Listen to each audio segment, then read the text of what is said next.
Merciful है, हम मानते हैं कि अल्लाह ताला में बहुत ताकत है, तो वो बच्चे क्यों मर रहे हैं?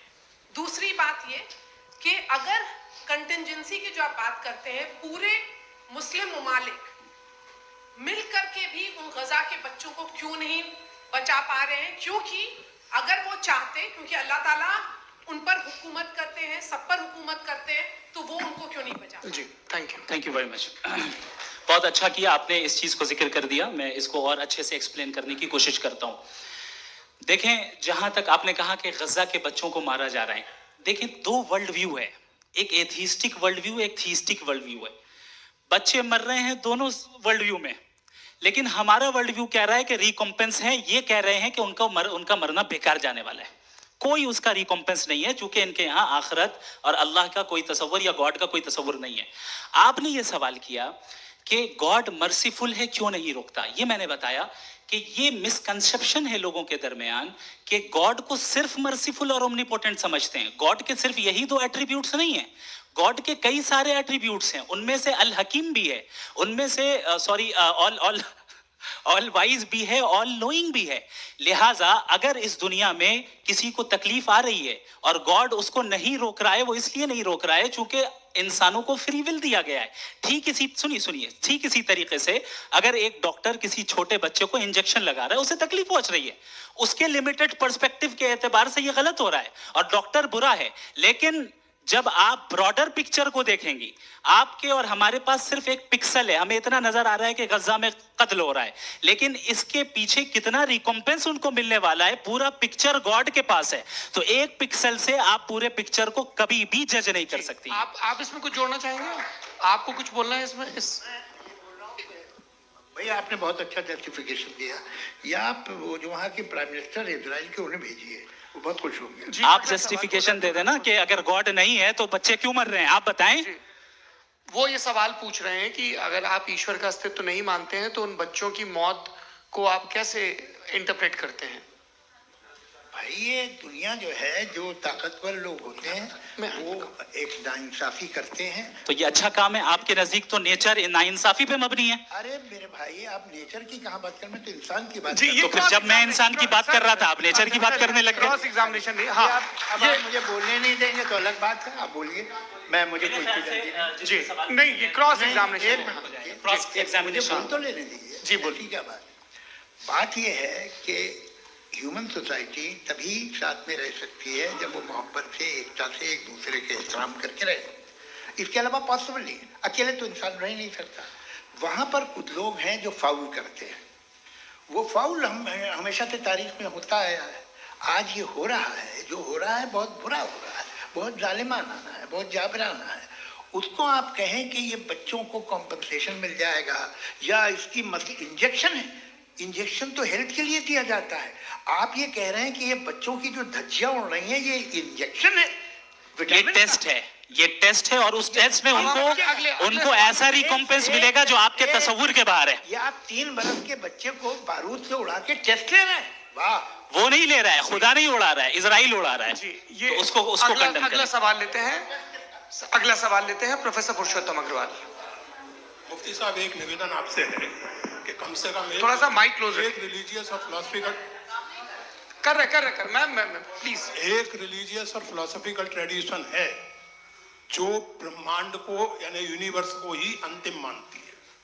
सर्वम खलु इदम ब्रह्मम, this is Chandogya Upanishad and it completely rules out the existence और नेसेसिटी, आपके शब्दों में necessity of a creator. The creation itself is the creator. तो एक मिनट प्लीज। दूसरा जो सवाल आपने अभी, जो आप बार बार कह रहे हैं कि भगवान विद्वान भी है, वाइज, सब जानने वाला, तो अगर विजडम में दुनिया भर के पापों और अत्याचारों को बर्दाश्त करना शामिल है, तो फिर इसका मतलब ये हुआ कि अगर मैं फ्री विल से उसको अपोज करता हूं तो ईश्वर की विजडम और मेरी फ्री विल में कॉन्ट्राडिक्शन है। Because when I am opposing whatever is happening in Gaza, then I am opposing the God's will और गॉड्स विजडम। जवाब लेते हैं क्योंकि तो गॉड की विजडम में, एक मिनट सर प्लीज सर, ये एक जुमला, गॉड की विजडम है कि गाजा में जो कुछ हो रहा है वो हो रहा है, मैं उसका अपोज कर रहा हूं, तो मैं गॉड की विजडम के खिलाफ जा रहा हूं। एक सवाल। दूसरा ये नहीं, आपने 2 ऑलरेडी। सर आप और सवाल कर लें, लेकिन मुझे 2 जवाब दे दीजिए। पहले आपने ये कहा, सुनिए मेरी बात सुनिए। इजराइल के बोर्ड के मुताबिक तुम्हारा ठीक हो रहा है ना? नहीं हो रहा है, ठीक नहीं हो रहा है। मैं बता रहा हूँ क्या हो रहा है, आप तशरीफ रखिए, मैं बता रहा हूँ क्या हो रहा है। Let me complete please. एक सेकंड गाइस, एक सेकंड। ये देखिए, ऐसा है कि ये सब बड़ा आपस में विचार विमर्श के बाद ये तय हुआ था कि कुछ नियम बना लिए जाएं ताकि एक टाइम बाउंड बातचीत चले। और भाई साहब, आप बड़ा जरूरी काम कर रहे हैं, लेकिन कैमरे के फ्रेम में आके उस काम को गड़बड़ कर दे रहे हैं। ठीक है गुरु, अब मेरे को कहीं का गुस्सा कहीं निकालना था, सॉरी। नहीं, कोई गुस्सा नहीं है जी। तो प्रोफेसर ने सवाल पूछे, आप उनके जवाब दें, और थोड़ा ये सब लोग थोड़ा ख्याल रखें भाई, सवाल संक्षिप्त रखें जी। आपने 2 सवाल किया। सबसे पहला ये कहा कि हमारे पास ये कॉन्सेप्ट है कि ये यूनिवर्स खुद नेसेसरी बीइंग है, creation itself is the creator. How irrational is this कि मैं एग्जिस्ट करूंगा बाद में, लेकिन अभी एग्जिस्ट कर भी रहा हूं, यानी एक ही टाइम में एग्जिस्ट भी कर रहे हैं, नहीं भी कर रहे हैं। This is not true. दूसरी चीज, आपने कहा कि अगर इजराइल में, सॉरी माफ कीजिएगा, Israel doesn't exist, occupied Palestine में अगर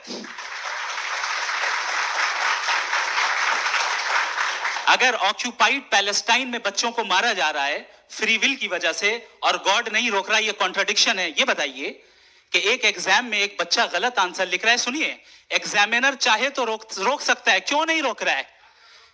ये कॉन्ट्रडिक्शन है, ये कॉन्ट्रडिक्शन नहीं है। माइक नहीं सर, ये आपस में जी, ये क्या आपका सवाल? माइक दीजिए। फ्री विल दिया गया है टेस्ट के लिए, अकाउंटेबिलिटी के लिए। अगर फ्री विल नहीं होता तो आप कहते हैं हमें रोबोट बना दिया गया। नॉट मिसरिप्रेजेंट माय पोजीशन, आपकी जो भी पोजीशन, मैं अपनी फ्री विल के नाते, अपने ह्यूमन विजडम के नाते गाजा में हो रही अत्याचार का विरोध करता हूं। बिल्कुल करना चाहिए। आपके हिसाब से मैं गॉड की विजडम का विरोध कर रहा हूं? बिल्कुल नहीं, समाज हो रहा है गॉड की, बिल्कुल भी नहीं, बिल्कुल भी नहीं।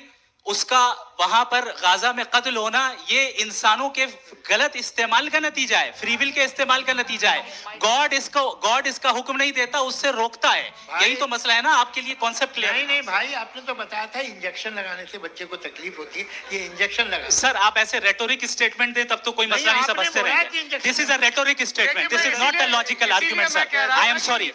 आखिरी 30 मिनट बड़े मुश्किल होने वाले हैं जी। मुफ्ती साहब आगे बैठे हैं, इनको माइक दीजिए।